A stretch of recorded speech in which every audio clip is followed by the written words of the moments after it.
Hi everyone, welcome to my channel. So today I want to talk about something that I actually used to talk about 11 years ago. 12 years ago, I used to talk a lot about the pre-Islamic Arabian triple goddesses. These triple goddesses were actually one, but kind of broken down into different facets, like the sun, moon, and the stars, meaning a different frequency of the same goddess, or the different facets, really. And those goddesses were Al-lat, Manat, and Al-Uzza. Now, it's been written that this goddess, these three goddesses that were one is connected to the sun, holding grains, wheat, very connected to Ashura, which is Astarte and Ishtar. The other one is Manat, which can be connected to the star. That could also be Al-Uzza. But Al-Uzza is usually known to be either connected to the stars, the moon, and swords. Okay? So this triple goddess is actually very much the concept of Hekate. Now, majority of people, when they read upon Hekate, they believe she's a Greek goddess, but she's definitely pre-Greek. She's from the Asia Minor originally. Definitely Anatolian. And to me, she never really comes across as Greek, but she's been adopted into the Greek culture. Therefore, people assume she's Greek and they just say that she's Greek. Okay, it's written that she's Greek because she's welcomed by the Greeks. Anyhow, so this triple goddess her energy is very strongly dominant in Petra, Jordan, where I visited, okay? Now, there was Hellenistic and Roman cultures that came in and changed things, but a piece of, the black stone in Mecca that Muslims go to every year or whenever for a pilgrimage. Well, at the time, Wadi Rum in Jordan, as well as Petra, was very, and I'm talking about the old Arabian pre-Islamic times, okay, before all that Hellenistic. They talk about Tyche and Isis and so on, but that came after, when the Romans and so on kind of came through in that region, okay? Remember, these are all one of the same goddesses, okay? It depends on where in the world you're talking about. Now, that black stone that's in Mecca, Saudi Arabia, was originally placed in Petra, in Jordan. And that black stone is actually female. That is the presence of the divine feminine. That is Hekate, that is Al-Uzza.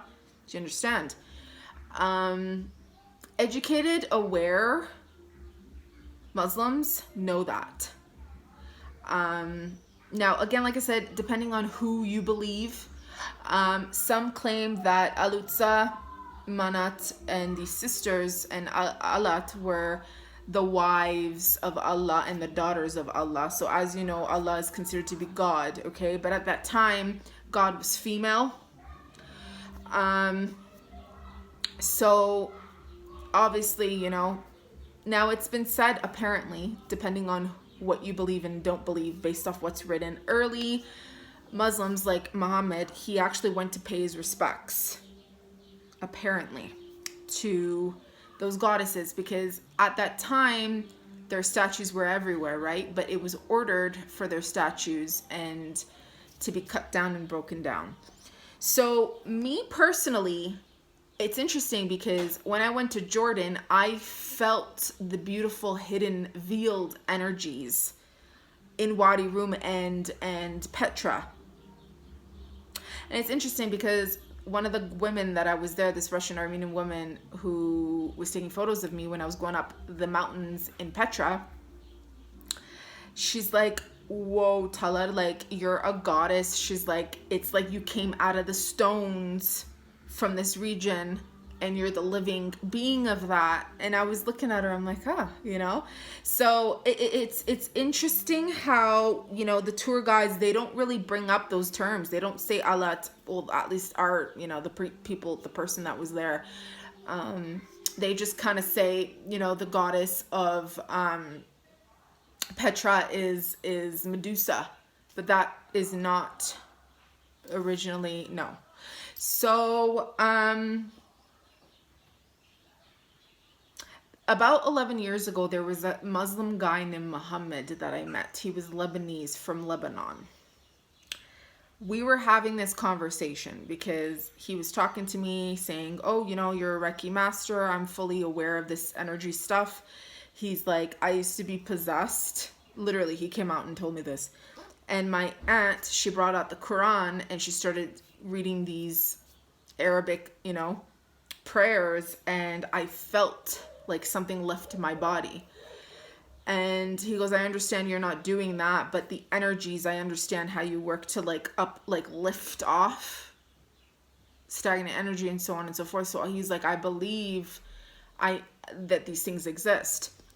So we were just talking, and I remember telling him like about this black stone in Mecca and how you know, how it's very much connected to a goddess. It's a female womb that they're actually, you know, because Islam is against idol worshipping, but it's still the same energy that they're worshipping, really.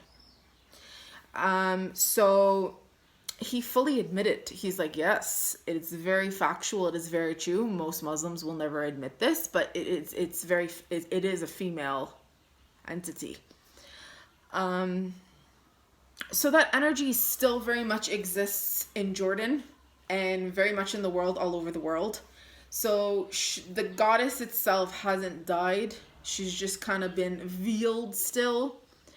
And, you know, concepts of Ishtar, concepts of Aphrodite, okay, like we get how they're born or they show off their body type and everything, but the concept of Lilith and everything has been so sexualized that when we say goddess to someone, female or male, they just immediately turn a woman as evil because it's just been sexualized by women who feel that they're liberated as well as males, okay?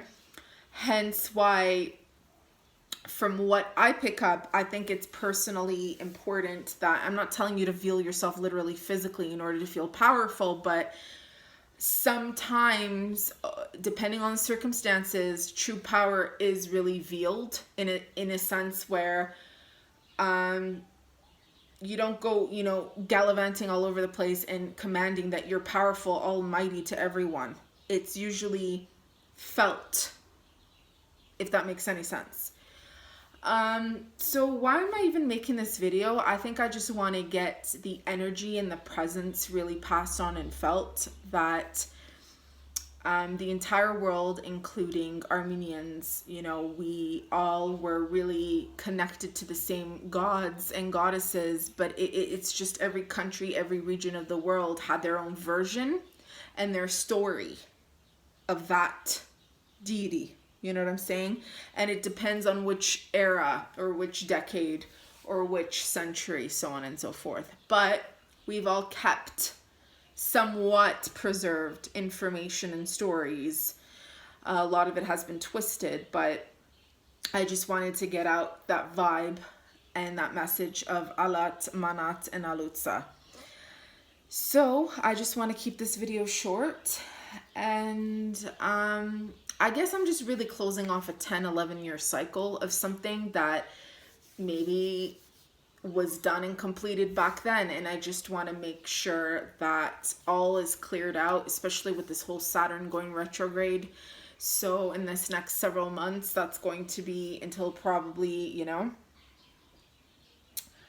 and this whole, you know, North Node that's happening in Aries. So yeah, I'll just keep it at that. Have a good day.